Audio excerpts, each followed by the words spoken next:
Hello, everybody. This is Pastor Dave Stewart of Destiny Preparation. Welcome you once again to the program. This is Father's Day weekend, and we are celebrating and honoring all the fathers out there. We're so honored to be able to celebrate with those who have committed themselves to raising children, to helping the next generation to raise up, to demonstrating the right way to live and to do, helping lead and guide.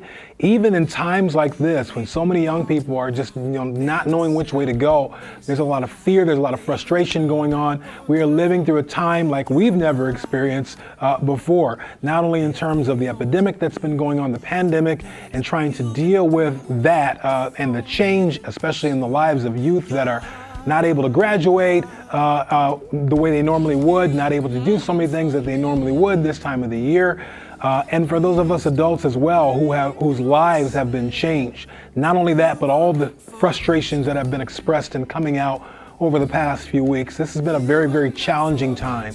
And so we're praying for you, that God is keeping you. And we do want to honor all those fathers that are standing in the gap and leading their families and standing up and doing the right thing and being the right example through this time. We don't want to forget you. So we're honoring you today, and I pray that you will be blessed by everything that happens, everything you receive, everything you experience on this day.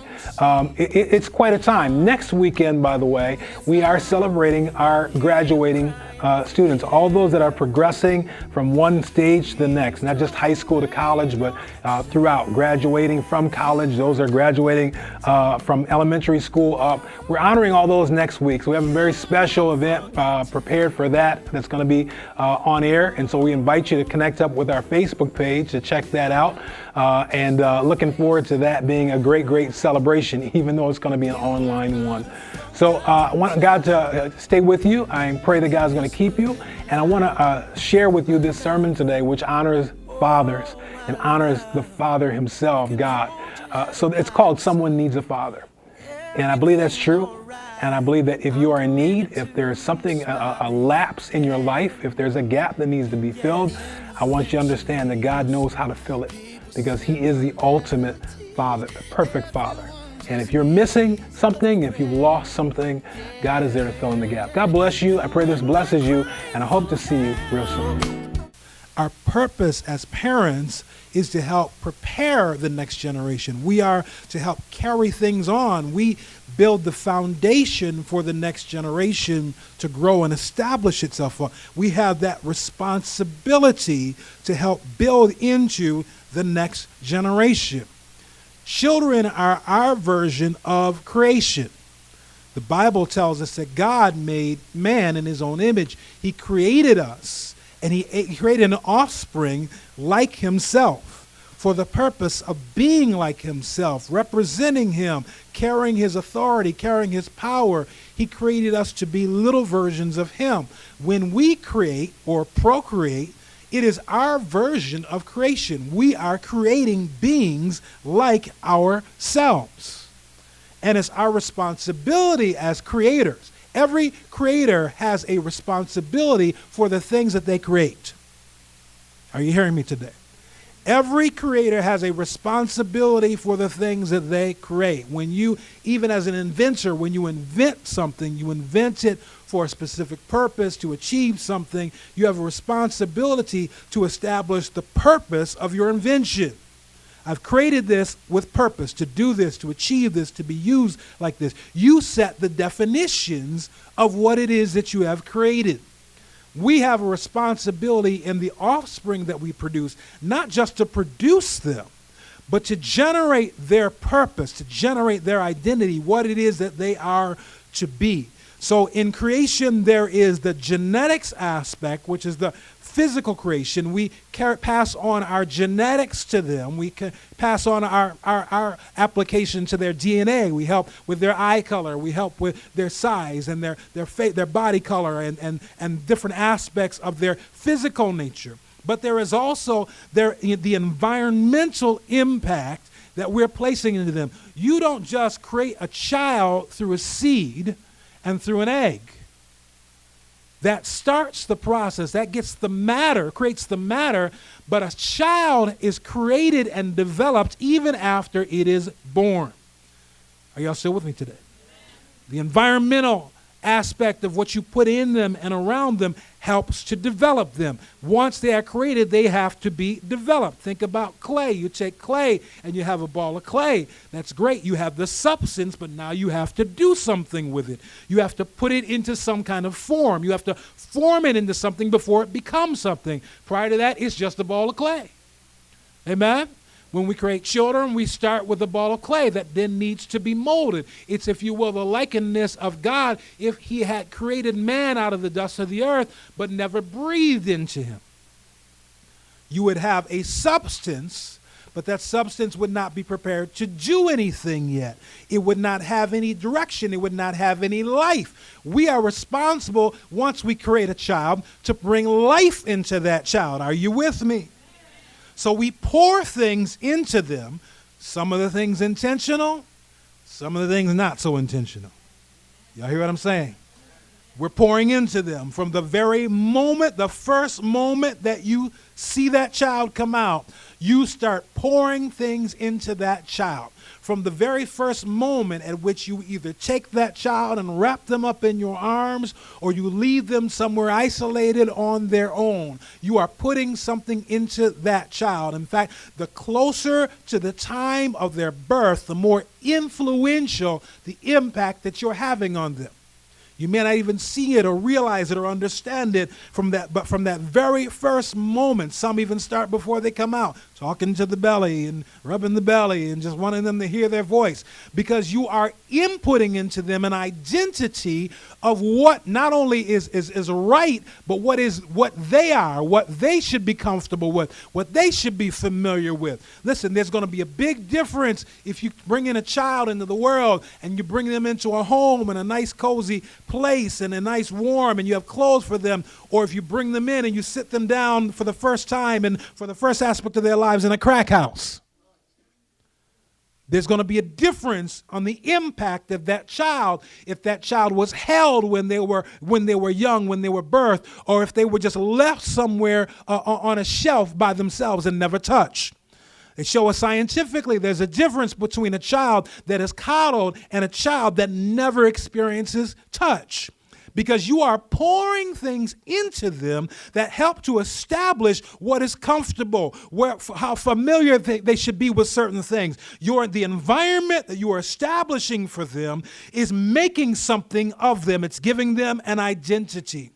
The Bible tells us and shows us that it's those things that we pour into the child that helps to make them something that they're ultimately going to be. In Proverbs 23:7, it says, "For as he thinketh in his heart, so is he." So it's not the things that are just happening on the outside, but it's the things that are being poured into them. It's what you're putting into them. They didn't start that way, but you've got to fill them up. You have an empty vessel that you have to begin to fill up. In Matthew 15:11, Jesus said, "It's not that which goeth into the mouth that defileth a man, but that which cometh out of the mouth, this defileth a man." In other words, it's the things that have been put inside of you that come out. Listen, if you really want to know what somebody is like, just give them a minute. And if you really want to know what they're like, put them under some pressure. And let them get a little heat. Let them start sweating a little bit. Let them get a little frustrated, perhaps a little upset. And you're going to find out what they're really like, because whatever is inside of them is going to eventually show up. We can look happy and smile on the outside. We can wear suits and good clothes and look one way, but you put them in a situation, there's something down the inside that ultimately is going to show up. You can only get out what has first been put in. You have to put something into somebody in order for them to understand who they are. So we have a responsibility. Listen, your home environment is the first stamp, or if you will, imprint of foundation of the child. Wherever you are raising them, wherever you put them into, whatever situation that you draw them into, your home environment is the first impact that child will have in terms of knowing who he is or who she is and what is right and what is good. If you're in a house where there's a lot of screaming and yelling and arguing, you are imprinting into that child. If you're in a house where there's a lot of love that's expressed, you're imprinting into that child. If you are touchy and holy and grabby and kissy, you're imprinting on that child. But if you never touch them and you keep them at a distance, there's an imprint, the good and the bad of what you do. Sometimes we wonder how our kids came up with certain things. And we have to look in the mirror a little bit. And where did they learn that? Why did they say that? I want you to understand that your children are picking up from you every moment of every day. You are filling their souls, their spirits with things. And they're either good things or they're bad things. You are making them what they're going to be. It's important for us to understand our role, our responsibility in the next generation. So just as God created us in his image, we are creating in ours. We are producing offspring to be like us, or sometimes to be better than us. How many of you want your offspring to be better? Maybe some things that we didn't do right, get right. Maybe some things we didn't receive right. And you want them to do better than you. You want to help. So you have to feed into them the things that are good, the things that are right. The Bible talks about in Philippians, whatsoever things are lovely, whatsoever things are pure, whatsoever things of good report, think on these things. You need to pour into your children the good that you want to see coming out of them. Think of your child as an empty vessel that needs to be filled with something. And it can be filled with all of your good traits and all your good things and all the good that you have to offer, or it can be filled up with your nasty stuff.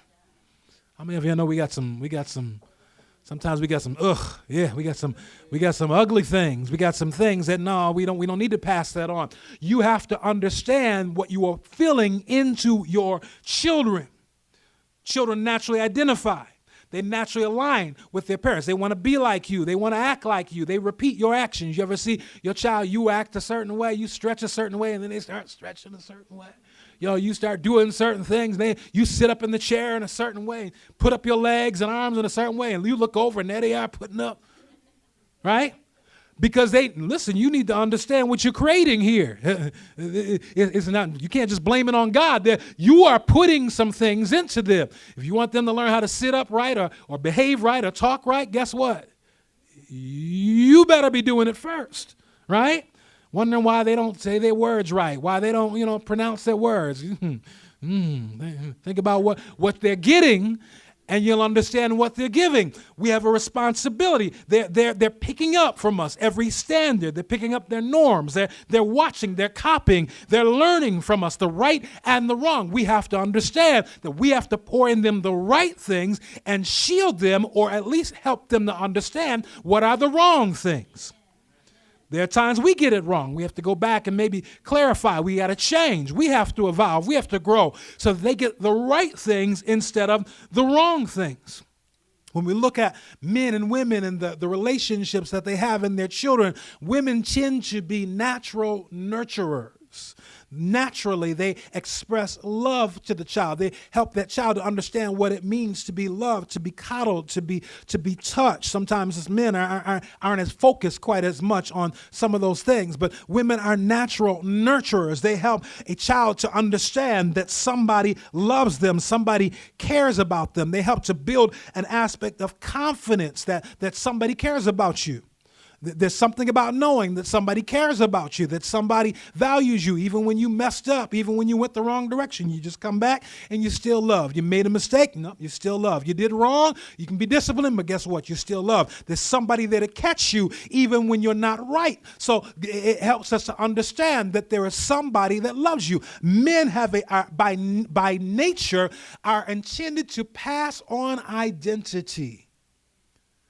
This has traditionally been our role. Throughout the Bible, we see our responsibility. We are the ones that establish identity. In the Old Testament, they named their children, and the names that they gave them helped establish the identity of who they were and what they were about. You can see things, envision things in your children, and you help to bring that out of them, build them, support them, direct them, help them to focus, help them to find themselves. We have a responsibility. Listen, men oftentimes think of ourselves as being providers, right?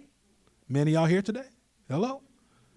We feel that responsibility. I got to provide. I got to work. What do you mean I'm not doing? I'm working. I'm coming up with. I'm paying the bills. I'm making sure you have. We're providers. But you need to understand that not only are we providers of things, but we have to be providers of an image.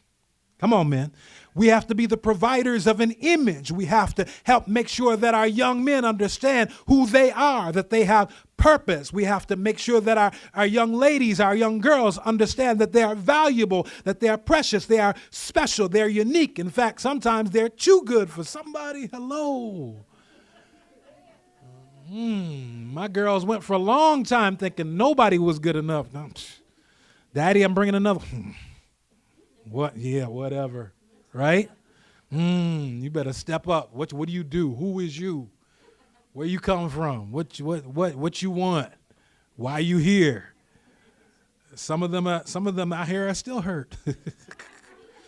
One of them went on to get his PhD degree. He's still hurt. He'd be all right. He's doing good. His dad's taking care of him. But I had responsibility to my children to understand that you don't need to accept just anything coming your way. Amen? We have a responsibility to help establish that identity. And now it seems like we're living in a time more than ever of identity crisis, where young people are struggling more than ever to understand who they are. There's a breakdown in the family role models and relationships, which causes an identity crisis. The more the families are broken down, the more detached we are. That nurturing aspect, that confidence, that comfort of knowing who they are, and that identity aspect fades away, because many times we struggle as parents and husbands and wives with each other, but we don't realize many times that it's the children that are being hurt. We struggle in our relationships. I don't know if I want to be with him. I don't know if I want to be with her. But we cannot forget that, listen, those children did not create themselves. We have a responsibility, whether we realize it or not. Sometimes we forget it, but we are responsible for what they are becoming. But the breakdown in relationships is causing an identity crisis. We find so many young people today that are struggling, and many of the struggles are because they don't know who they are. There is a sense, a mindset of suicide like we have never seen before. More and more, there's a struggle for young people trying to figure out, what am I? Am I male? Am I female? What am I supposed to be doing? What is my role? Who am I? This struggle of identity. What am I going to be? I don't know. What should I? No ambition, no focus, just living for the moment and for the day, because they have no long-term vision of what they're going to become. Listen, we are setting up our children for struggle and failure because we're not men pouring into them the identity of who they are. Come on, somebody help me today. We have responsibility. Tell somebody we have a responsibility. Bring these children in this world. They didn't ask to come. Hello?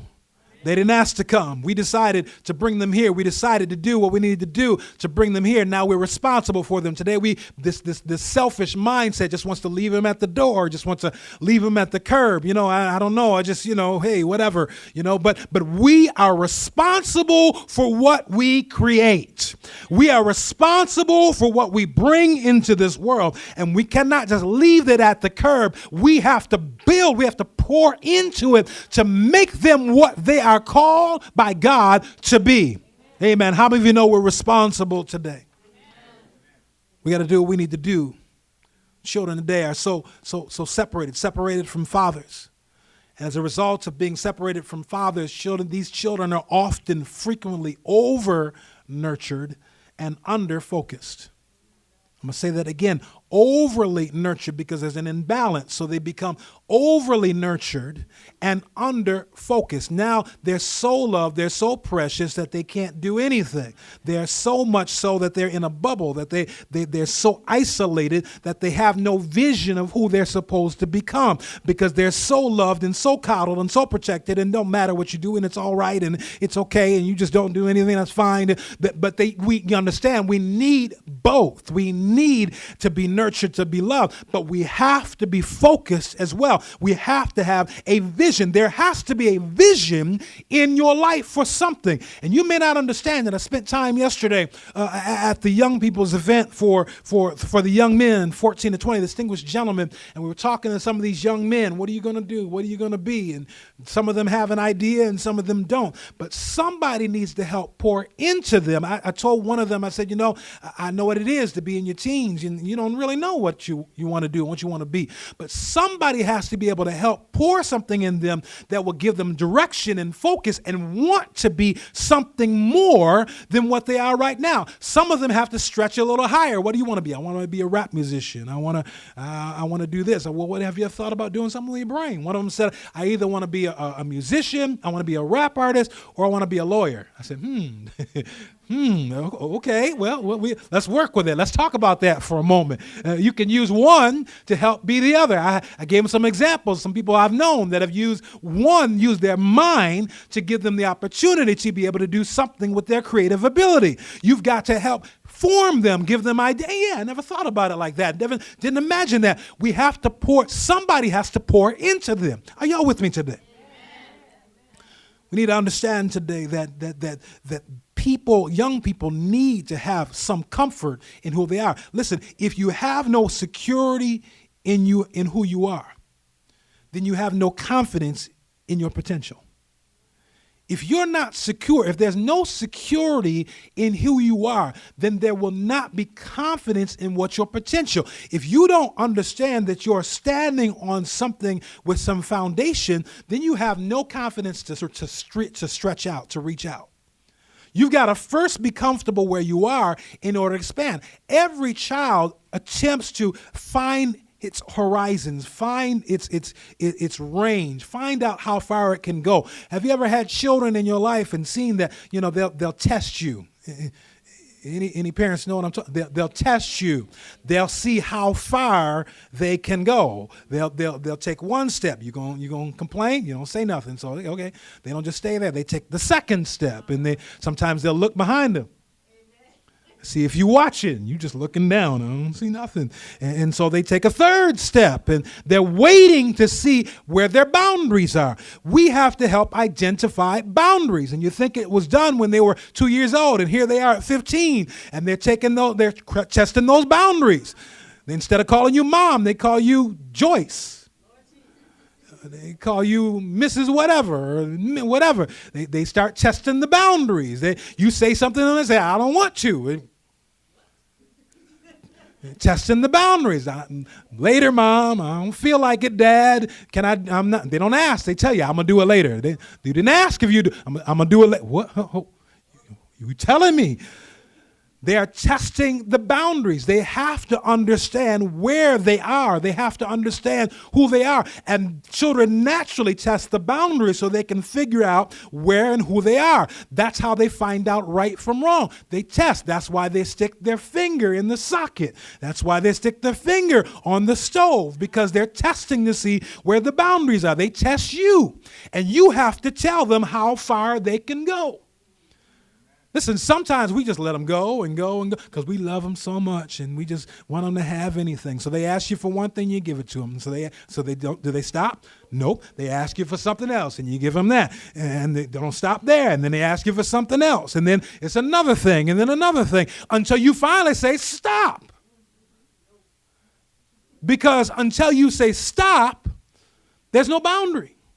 There's no identification. There's no sense of how far they can go. They'll ask you, can I go to this? You know you can't go to that. You know what I'm going to say even before I asked it. But they're testing to see if that boundary is still there. Well, I'm 16 now. I'm 18 now. Now I'm 19. And they testing the boundaries. You may be this tall, but guess what? You still, anybody know what I'm talking about today? We have to pour into them a sense of identity. Listen, Jesus shared the power of the relationship between him and his Father. There's a father-son relationship. Jesus expressed their relationship. We see in Jesus' relationship with his Father the perfect, the optimal relationship. Jesus had perfect and continuous connection with his Father. He thrived from his Father. He grew. He drew his strength from his Father. How was Jesus able to go through all that he went through? It was because of the confidence that had been established in him because of his relationship with his Father. He had self-awareness of his identity even when the people around him didn't know who he was. He knew he was. That's why at the age of 13 or 12 or 14, he was in the temple and they were looking for him and trying to figure out, why aren't you with us? Because I'm with my Father. I know who I am. He has a confidence. Even, listen, most of us, your parents are gone, you running. Where my parents at? Where am I supposed to do? How am I going to do? He knew was totally comfortable in the temple because that's where his Father was, and that's who he was. When you know who you are, you build and establish a confidence in who and what you're about. His self-awareness, he rejuvenated his strength. How was he able to endure all the mess, the craziness, people talking about him, lying on him, doing the things that he did, pouring out all that energy, all that glory into others, healing the sick and doing for others, and then finding himself physically and emotionally tired. Y'all don't know Jesus got physically and emotionally tired. You don't do all that and not get tired. When he needed strength, where did he go? He went back to his Father.